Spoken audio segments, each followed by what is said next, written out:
Hi everyone, welcome to Insights with Lily Zhang. I'm Lily, nice to see you again. Today I'm going to talk about, because many people ask me, do you think EU going to break up after this coronavirus crisis? Well, my answer is actually no, I don't think so. But I'm going to talk about the history of EU and the formation of EU. That's the reason I say EU is not going to break up. Before I go to EU's history, I would like to say, because this week we can see many cases, new coronavirus cases has dropped, has been stabilized in Germany, even in Italy and Spain, in France. So Germany is already talking about maybe next week they're going to start loosening up the lockdown. So many, especially primary school, kindergarten, probably can be reopened. So Germany is already talking about gradually open up. I think other European countries will be followed. So hopefully Europe can go out of this coronavirus soon. But my estimation is the impact on economic is not going to be short term, because even we open up gradually, I don't think we can go back to totally 100% normal, because this currently every country is just flatten the curve, so make the medical system can cope with lots of cases. But I think in short term, unless there's a vaccine or special treatment, this virus not going away. But I think Europe will be gradually back to some production level. Some European countries like Sweden and Germany, actually they haven't been locked down totally. Some companies, some production lines, some agriculture, they still keep going. So I think Europe will be soon recover some of the production from this coronavirus. And now, yes, back to the question, is EU going to break up? Yes, I already at the beginning I already say that I don't think so. Now I'm going to talk about the history and formation of EU. Yeah, EU is a big dream. Back to 1849, the big author Victor Hugo, he had a dream. He had a dream of the United States of Europe, where they built up the brotherhood, like across the Atlantic, like United States of America. So there was a dream, and back in 1920, British economist Keynes, we heard of him a lot. He's the one encourage every country to do quantitative easing and government control of combat the recessions. And in 1920, he's already promote an idea of a European economic zone, a free trade zone. So this idea has been floating around, and in 1943, during World War II, Winston Churchill, he's already dreamed of after the victory, Europe should have, they should build a great Europe, like set up a Council of Europe. And in 1946, Churchill already start talking about United States of Europe, And in 1949, after the war, the Council of Europe already established. Then started in 1951, some countries started talking about establish the European Union. In 1958, the Treaty of Rome, 6 countries, 6 Western European countries, which is Western Germany, France, Italy, Luxembourg, Belgium, and the Netherlands. They form a European community based on the Treaty of Coal and Steel. So the fundamental idea about setting up a European Union is based on peace. So Europeans, they think the cause of the war is extreme nationalism. Every country, they try to fight each other for resources, especially coal and steel. That's why in 1958, Treaty of Rome, 6 countries, they established the European community. I think they share the resources of coal and steel and promote peace. And then some other countries join. The fundamental is based on common value, which is human rights, democracy, freedom, equality, and the rule of law. So European Union is based on peace and common value. It's not some leaders just thoughts overnight. It's been through many stages and ideas, negotiations, treaties. So European Union's develop. It's all based on, it's gradual and based on all sorts of treaties.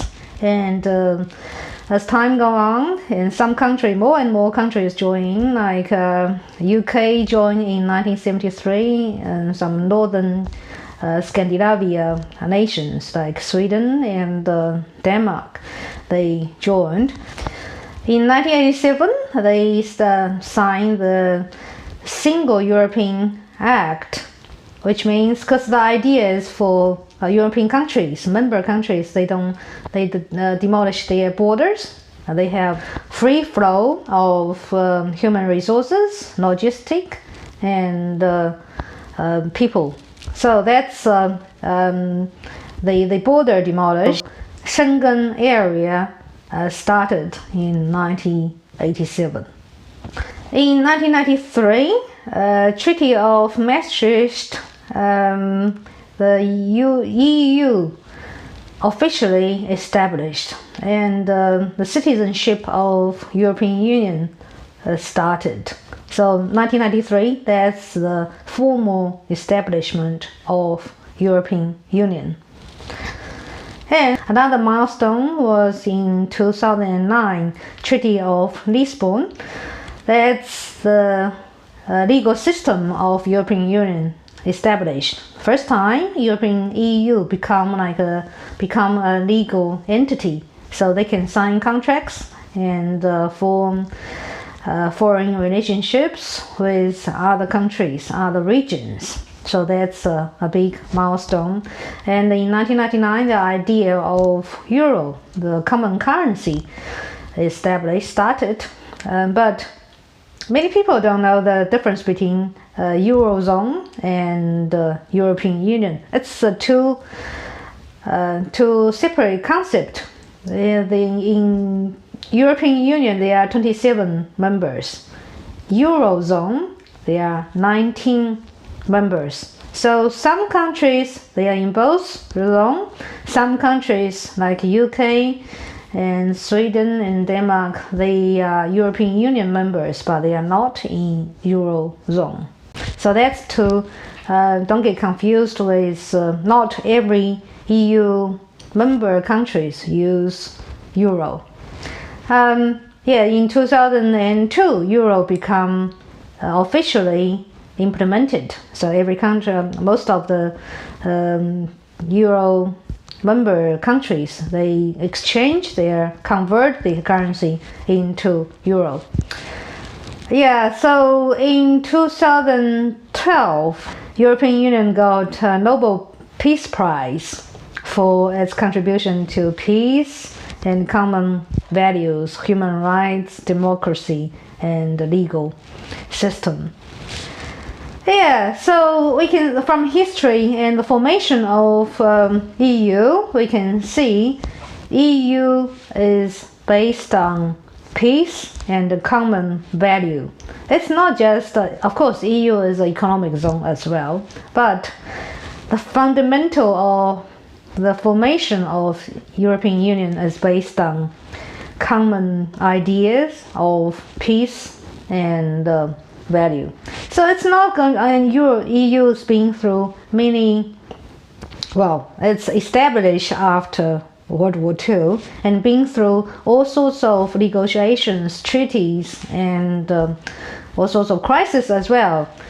So, and the EU is always changing, always in formation of new treaties, because member countries come and go. Everybody know Brexit. UK just left EU, but UK is not the first one left EU. Greenland and Algeria left EU in 60s and 80s.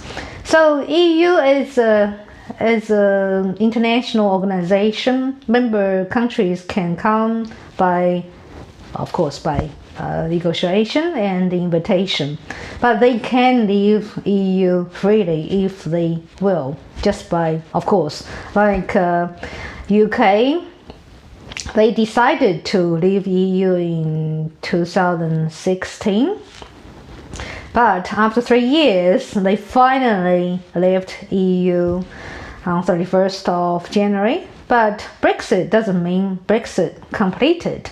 So this year, originally this year, UK is going to negotiate with the European Union for all sorts of treaties, new treaties, agreements, because the old ones didn't work anymore. So if everything on schedule, by end of this year, UK and EU should agree on all sorts of matters.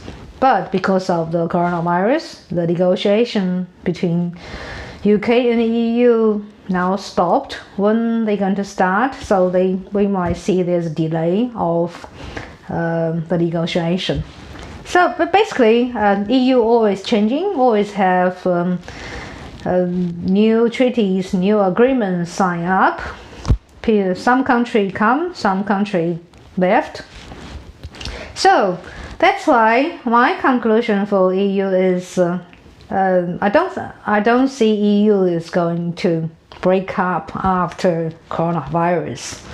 It's been through many crises, and EU is always evolving and changing, and EU countries, unless they value peace, value freedom, democracy, legal system, they're not going to break up easily just by some virus or economic crisis. But saying that, I don't think the EU will break up, but doesn't mean EU doesn't have challenges. I think EU going to face lots of crises and challenges, especially this time, because this time we face a very big pandemic. Also, we're going to face economic recession, even depression. So also their member states, their economic and political system is uneven. So there are quite a lot problem, even crisis within EU. Also EU itself got some structural fault, like it's a big organization. We can see the EU structure. It's got a European Council and the European Parliament. They've got their own court, and the European Central Bank, European Court of Audit. So that's a different system, and it's a large organization. Big organization always have problem of bureaucracy, low efficiency.